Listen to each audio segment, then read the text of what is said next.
Major general Siwach, क्या ये दानिशमंदी है कि वहां आप कम से कम सख्त शब्दों का इस्तेमाल ना करें, आपका एक्शन सख्त हो, शब्द आप सॉफ्ट रखें?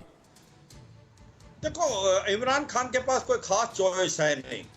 सख्त तो वो हो सकता है जिसके पास कोई गुर्दा हो। आज पाकिस्तान के हालात बड़े खराब हैं। वो सच्चाई है, तहरीके तालिबान पाकिस्तान जो है बहुत बोल्ड हो गया, बड़े ज्यादा एक्टिविटी करेगा।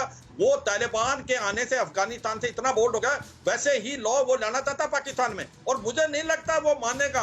और ये एक टाइम गेन कर रहा है। नहीं तो क्या हक्कानी नेटवर्क, हक्कानी ग्रुप को, जिसको सर एक सेकंड, हक्कानी को इतना प्रोमिनेंस दिलाने के बाद तालिबान की सरकार में आईएसआई ने जो प्रोमिनेंस दिलाया, उसके बावजूद क्या ये साध नहीं पाएगा टीटीपी को तालिबान की सरकार के जरिए?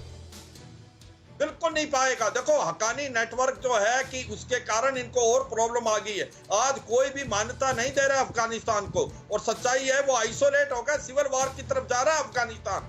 आज उसको कोई लोन नहीं दे रहा, IMF, वर्ल्ड बैंक कोई भी पैसा नहीं दे रहा, चीन किसी को मुफ्त पैसा देता नहीं है। और ऐसे में ये गवर्नमेंट नहीं चल पाएगी और ये फेल होके एक सिविल वॉर जैसी सिचुएशन, इस्लामिक स्टेट, खुरासान, अल कायदा, ये भी सक्रिय हो गए हैं अफगानिस्तान में। चलिए इसको जरा मैं इसको समझने के लिए जाता हूं। जरा जावेद गफ्फारी, बाकी तू मैं से हटकर मैं आपसे समझना चाहता हूं कि तालिबान के राज में अफगानिस्तान में जो हालात बने हुए हैं, वहां ये आशंका खुद इमरान खान ने भी जताई है कि वहां तो गृह युद्ध जैसे हालात बन रहे हैं।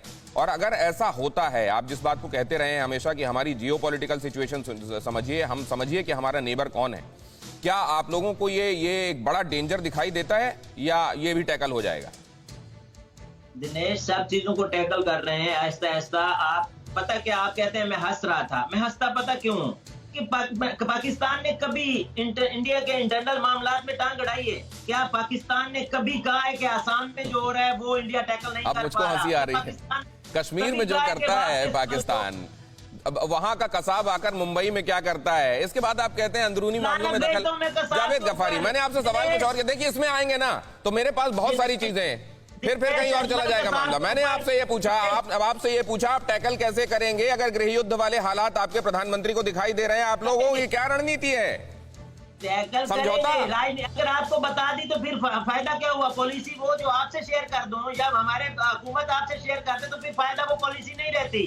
अरे तो क्या समझौता किया जाएगा? जो हम करेंगे पॉलिसी आपके समझौते की है। वजीर आजम तो समझौते की भाषा बोल रहे हैं वहाँ। यार दिनेश, आप मुझे इंटरनल चीजें बताओगे? आप मुझे कभी नहीं बताओगे। हम आपको इंटरनल चीजें क्यों बताएं? आपको अरे मैं इंटरनल चीजें मैं नहीं कह रहा हूं, मैं आपसे ये नहीं कह रहा हूं कि आप कैसे निपटेंगे, मैं ये नहीं कह रहा हूं कि आप मेरे को स्ट्रैटेजी बताइए, फॉर्मूला बताइए, आप क्या करने वाले। मैं तो ये कह रहा हूं कि आपको वहां पर, क्योंकि आप लोगों ने ये कहा था कि गुलामी की जंजीरें तोड़ दी गई, तो वहां टूटी हुई जंजीरों के साथ अफगानिस्तान आपको बड़ा अच्छा दिखाई दे रहा है या डेंजर तो अब शुरू हुआ है? मैं आपसे ये पूछ रहा हूं। नहीं डेंजर हो रहा, आप दिखाना चाह रहे हैं। आप हमेशा नेगेटिव दिखाते हैं, आपका मीडिया नेगेटिव दिखाता है, इसलिए नेगेटिव लगता है आपको। आपके कान में जो चीजें बताई जाती हैं ना, वो वही बताई जाती हैं जो आप बताना चाहें या आप बताएंगे। आपको जावेद गफ्फारी, बम बारूद बरस रहा है, लोग मर रहे हैं, आपके यहाँ कत्लो गारत मचा हुआ है, हम ये कह रहे हैं। और इसमें अगर आपको लगता है कि हम प्रोपेगेंडा चला रहे हैं तो आपकी समझ को नमस्ते है। ब्रिगेडियर दत्ता, ये सवाल लेकर मैं आपके पास आने वाला हूं। अड़ी सोमवार से शुक्रवार शाम 6 बजे सिर्फ TV9 भारतवर्ष पर।